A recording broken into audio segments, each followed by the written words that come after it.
Benvinguts a la secció Entrevista de Temps d'Església. Avui ens acompanya Jesús Colina. Bienvenido, Jesús, muchas gracias. Gracias, Meritxell. Jesús Colina trabaja en Roma desde hace 25 años. Fue fundador de la Agencia Católica de Información CENIT y cofundador de la agencia de noticias multimedia H2O News, y actualmente dirige la Red Católica Mundial Aleteia y es corresponsal en Roma para el semanario católico Alfa y Omega. Muy bien. Aleteia nace como respuesta al reto propuesto por Benedicto XVI de anunciar el Evangelio en los nuevos medios de comunicación. ¿Cuáles son las claves de éxito para anunciar el Evangelio en esta nueva era digital? Bueno, yo creo que hay que ir a los orígenes y darnos cuenta de que el Evangelio, el cristianismo, es un encuentro. Es el encuentro entre personas y con Jesucristo. Muchas veces pensamos que el objetivo es ir a misa. Incluso hacemos de la Eucaristía el instrumento de comunicación. Y eso no es el cristianismo. El cristianismo es ante todo el descubrimiento de Jesucristo como Dios viviente, y a partir de ahí nace la vida cristiana, que incluye también la vida sacramental. Pero necesitamos encontrar a las personas, y para encontrar a las personas tenemos que ir allí donde están. Te pongo una anécdota que te puede servir para comprender. En una ocasión, cuando comenzábamos H2O, gracias a una de Girona, con Miriam, fuimos a ver al padre Federico Lombardi y le dijimos, mire, en YouTube lo que hoy día se puede ver sobre el Papa es auténtica basura. Estoy hablando de hace bastantes años, de los orígenes de YouTube.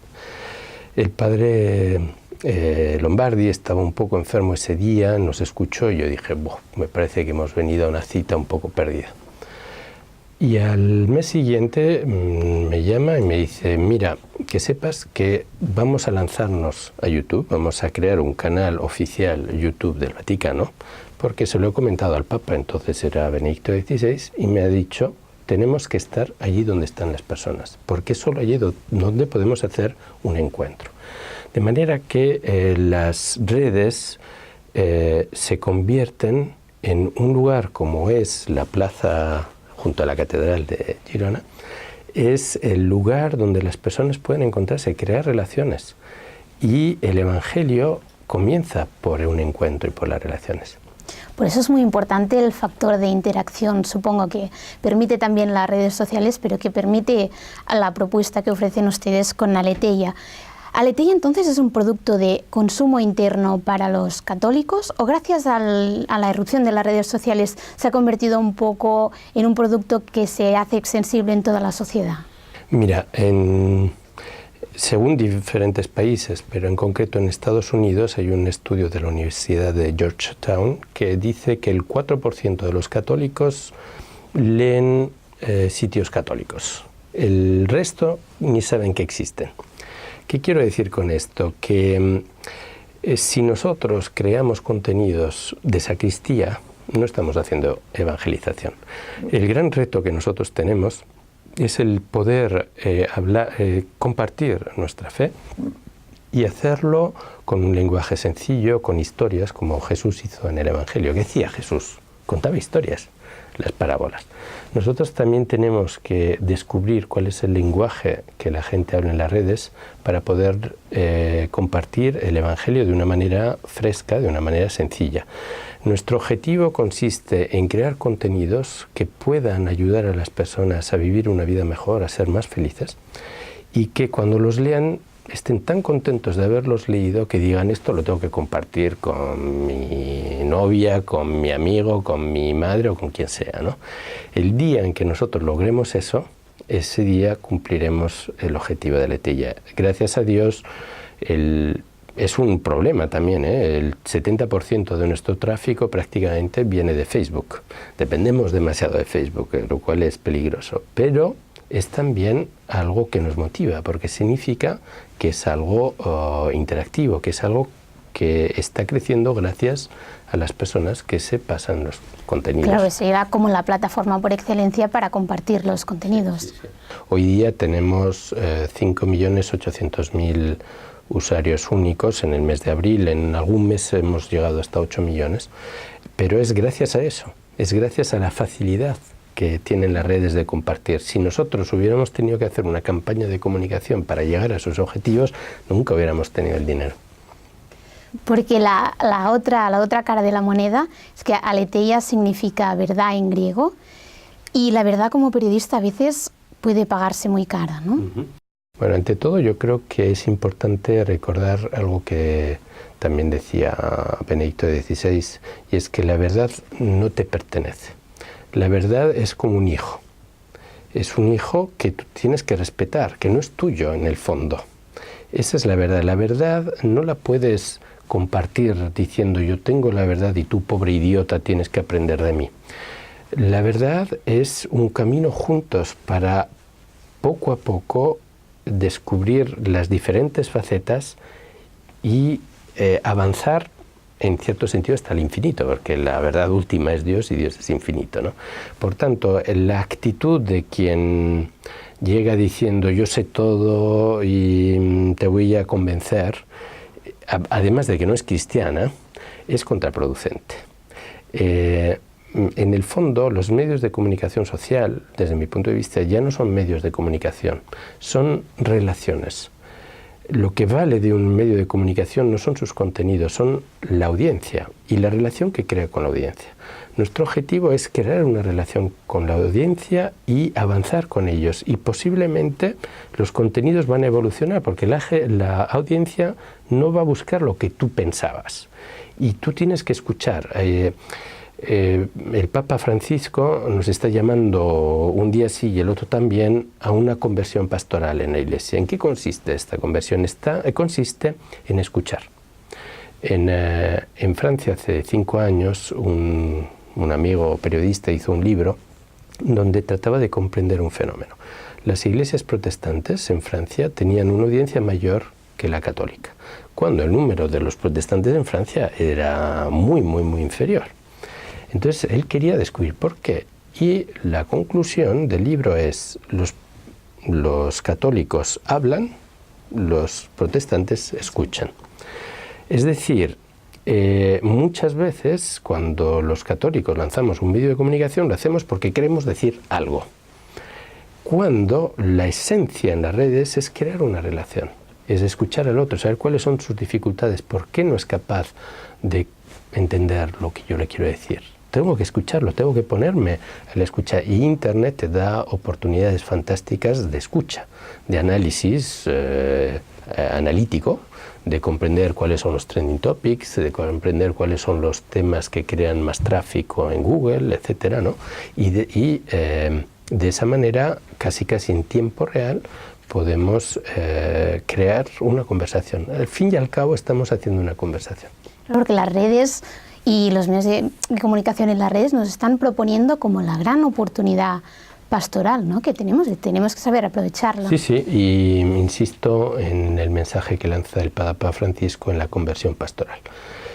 Conversión pastoral que significa escucha, pero que significa también replantearte tus antiguos medios de comunicación, los viejos paradigmas que no son ya los que nuestros amigos, nuestras relaciones están acostumbrados a vivir en el resto de su vida, y por tanto nosotros tenemos que tener la inteligencia, la creatividad para hacer que el Evangelio pueda hablar los nuevos lenguajes.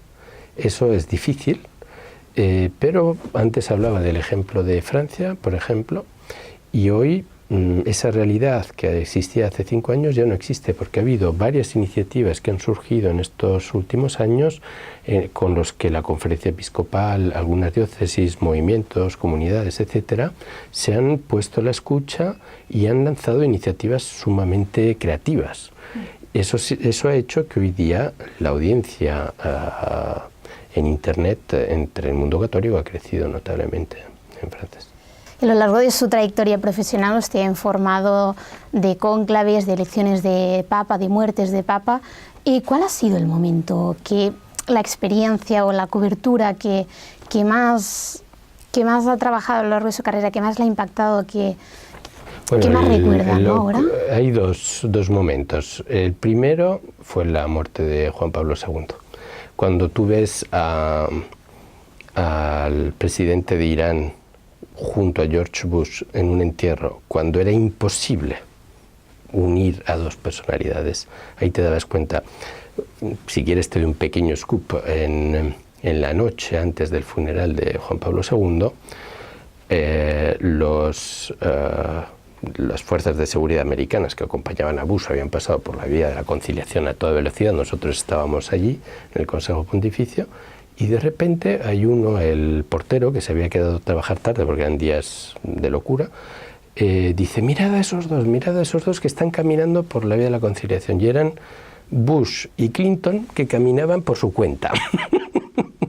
Eso solo podía suceder con Juan Pablo II, que en su muerte reunió al mundo.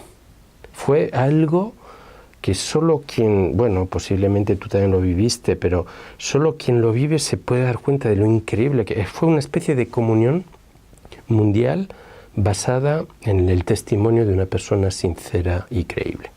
Eso fue, yo estuve trabajando también con televisiones durante esos días y de repente estaba trabajando con la televisión Univision, que es el mayor canal de lengua hispana en Miami, y veo que la periodista Univision llama a un señor y le dice: oye, ¿y tú qué haces aquí? Y este señor, que era una persona judía de Miami, dice: yo he venido aquí porque este era mi papa. Yo soy judío, pero este era mi papa. Pero también ha habido otro momento que te quería comentar, y eso es casi un fracaso profesional mío. Cuando Jorge Bergoglio aparece en el balcón de la Basílica del Vaticano, y yo le veo salir y dije: madre mía, qué rollo.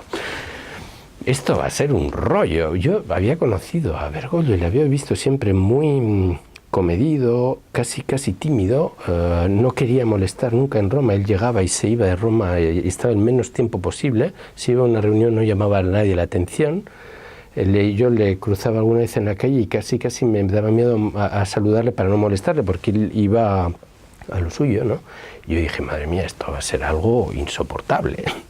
Y ya ves, profesionalmente no tuve la capacidad para comprender el terremoto que estaba acaeciendo en la Iglesia y que ha sido imposible de imaginar, porque hoy día el Papa Francisco es el hombre más importante en la comunicación del mundo. Hace 2 años Facebook le declaró el hombre del año, pero es realmente a nivel planetario el mayor personaje que existe. Sí, porque Barack Obama es el perfil con más seguidores en Twitter, pero es que el Papa es el más influyente. Es el más influyente. Para empezar, Obama se gastó muchos millones comprando followers. Comprando es la palabra, pero es real, con Twitter en la primera campaña electoral. Pero es que además, cuando el Papa manda un tweet, el nivel de retweet es muy superior al de Obama. Sí, creo que es 10 veces superior. Con lo cual, aunque el número de followers, que por otra parte no es comercial, porque el Vaticano no ha hecho una campaña de comunicación comercial en Twitter para aumentar el número de followers, pero aunque sea inferior, en realidad luego la fuerza de neutrones es como una bomba atómica, ¿no? Que a partir de 170 caracteres lanzados por una persona se convierte en una bomba atómica global, planetaria. ¿Y cómo vivió usted la cobertura de la muerte de Juan Pablo II? Porque tras 24 horas después de su muerte había 3,5 millones de sitios en Internet que hablaban de la muerte de Juan Pablo II. ¿Cómo lo vivió usted como periodista? Hubo 3,5 millones de gente que vino a Roma sin que se supiera cuándo iba a ser, porque no es como para para la canonización de la Madre Teresa en septiembre, que ya lo sabemos y ya se organizan los aviones y los hoteles. No, aquí todo esto fue espontáneo y para mí era de ponerte la piel de gallina, y ahora lo estoy volviendo a sentir, cuando tú caminabas en Roma y veías estos ríos humanos que invadían Roma y que llegaban con un solo objetivo, que era ponerse a hacer la fila durante horas, la cola, durante horas y horas, para pasar a saludar 3 segundos a ese hombre. ¿Por qué? ¿Por qué, te dices? Y yo la respuesta que me daba es que no era porque fuera papa. Obviamente influía, porque no hubiera tenido la repercusión. Pero ¿por qué? Porque en Juan Pablo II el medio era el mensaje, como decía Marshall McLuhan, como sucede también en el Papa Francisco. Es decir, su vida se convierte en evangelio. Los gestos, las palabras no tanto, los gestos, los encuentros comunican a las personas una sinceridad, una autenticidad, y eso les habla de evangelio, les habla de eternidad y de esperanza. Y eso es lo más grande que les puedes ofrecer, que es el mayor don que puede ofrecer una persona. Juan Pablo II, cuando era joven estudiante, hacía teatro, pero era un teatro muy diferente, un teatro donde no había disfraces. Era un teatro con textos muy difíciles, eran filosóficos, y donde el secreto estaba en que el actor desapareciera para que quien aparezca sea el mensaje. En el fondo él hizo de su vida de sacerdote y de papa lo mismo.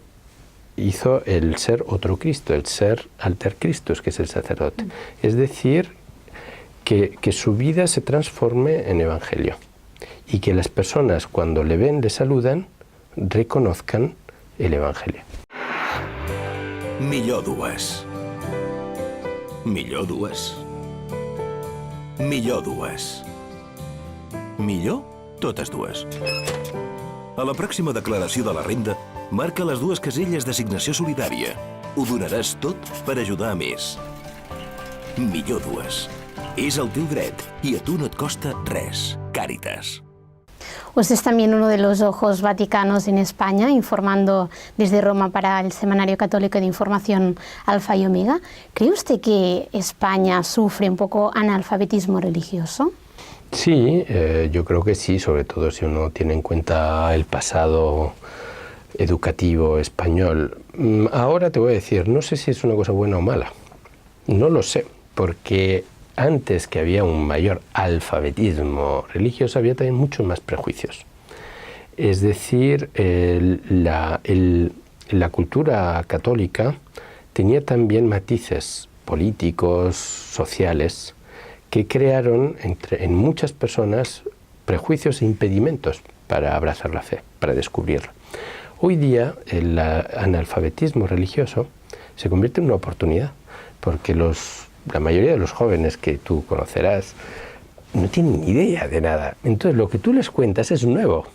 Les estás haciendo descubrir un mundo del que no sabían nada. Una vez fui con un misionero español en República Dominicana y el domingo por la mañana fuimos a zonas que eran más pobres que África, cerca de Haití. Y él daba catequesis y yo escuchaba y al final le dije, oye, tus niños saben muchísimo más que cualquier chaval de España o de Francia. Y tenía razón. Pero yo pienso que este analfabetismo religioso se convierte en una gran oportunidad porque permite volver a comenzar de cero. Permite volver a transmitir el cristianismo con todo su frescor, con todo su carácter de escándalo, de manera que las personas puedan redescubrirlo como sucedió en el primer siglo. Algo que hace 50 años no era posible en España, y las personas en Cataluña lo saben mejor que yo, porque había habido heridas, había habido conflictos históricos en los cuales el cristianismo había de alguna manera quedado marcado. Ahora tenemos, yo creo que lo que ha vivido la Iglesia en Francia, la Iglesia en Cataluña, está llevando a una purificación. Y esa purificación, donde hay menos práctica religiosa, donde la Iglesia tiene es un factor social mucho menos relevante que lo que fue hace muchos años, pero eso nos hace ser más evangélicos, más cristianos y más creíbles. Y eso los jóvenes lo aprecian. Vivimos en un mundo en el que los jóvenes no creen en la religiosidad estructurada, pero tienen una gran sed de espiritualidad. Tenemos que darles el cristianismo en todo su frescor, en toda su pasión, que es un encuentro con Jesús, que creemos que está vivo y que nos da la felicidad, nos da el verdadero futuro. Esto de hecho es lo que propone Aleteia, ¿no? Con esta voz más pragmática, más vivencial. Sí, es decir, tratar de que el cristianismo se convierta en el valor añadido de tu vida, es decir, en un factor de felicidad y un factor, por tanto, de esperanza. Nosotros hemos comprendido hace tiempo que las polémicas no sirven para nada, que no vamos a convencer a nadie de nada, sino que lo que nosotros podemos hacer es compartir lo que otros han vivido y que les ha llenado de alegría y de felicidad. Muy bien, y por último, usted fue nombrado consultor del Pontificio Consejo para las Comunicaciones Sociales por Benedicto XVI, que ahora se ha incorporado a la Secretaría para la Comunicación. ¿Qué balance hace de este proceso de difusión, ¿no? Que ahora va a empezar con Radio Vaticana y el Centro Televisivo? Es un proceso complejo, son 650 personas que trabajan como empleados únicamente dentro de los órganos de comunicación del Vaticano. Era un proceso necesario porque el Vaticano tenía el Observatorio Romano, que es el diario, tenía el Centro Televisivo Vaticano, tenía la página web del Vaticano, tenía un montón de instituciones y cada una iba por su lado. Nosotros vivimos en la era Internet, donde ya no existe televisión, periódico, radio, todo es multimedia. Por tanto, el Papa ha dicho, tenemos que lograr integrar, hacer converger los diferentes formatos en un solo equipo, y solo ha puesto una condición, que es no hay que echar a nadie. Ninguno de los empleados que trabajan. Se va a mantener la plantilla. Y a partir de ahí hagan lo que quieran, es lo que dijo el Papa. Entonces ahora se ha estructurado la sala de prensa, que ya estaba bastante bien estructurada, el Consejo Pontificio para las Comunicaciones Sociales, que tenía una labor de contacto con el resto de los medios de comunicación católicos del mundo y no católicos, por ejemplo con las diócesis como aquí en Girona, se ha suprimido. A mí me llegó del cardenal Parolin una carta hace 20 días en el que se me dice que ya no soy miembro del Consejo porque el Consejo se ha suprimido, y ahora existe un departamento teológico pastoral que está liderado por una mujer joven de 41 años, eslovena, y que es el encargado de mantener las relaciones con los medios de comunicación católicos en el mundo. Luego, ahora se trabaja en la integración entre la Radio Vaticana, que tiene 42 idiomas, producen 42 idiomas, imagínate, y el Televisivo Vaticano, para que juntos creen una multimedialidad. Cuando eso empieza a funcionar bien, se añadirá el Observatorio Romano, que es el diario del Vaticano, y cuando eso luego ya se monte, se añade el servicio fotográfico, la casa editorial del Vaticano, de manera que en el 2017 o a más tardar en el 2018 veremos un solo gran media del Vaticano con 2 portales, pero donde todos los formatos están integrados. Una sola voz en distintos canales. Exactamente, sí. Pues muchas gracias, Jesús, por haber venido y por haber participado en esta entrevista, y que tenga muy buen viaje de regreso a Roma. Gracias, y me dan mucha envidia en Girona con todas las flores que he podido ver y que hablan de una gran vitalidad civil y cultural. Muchas gracias.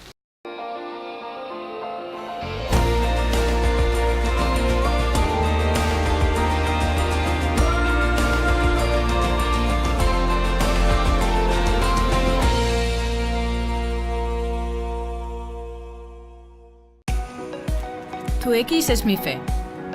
Y es la casa que me dio acogida. Tu X es mi fuerza para seguir ayudando. Y mi esperanza.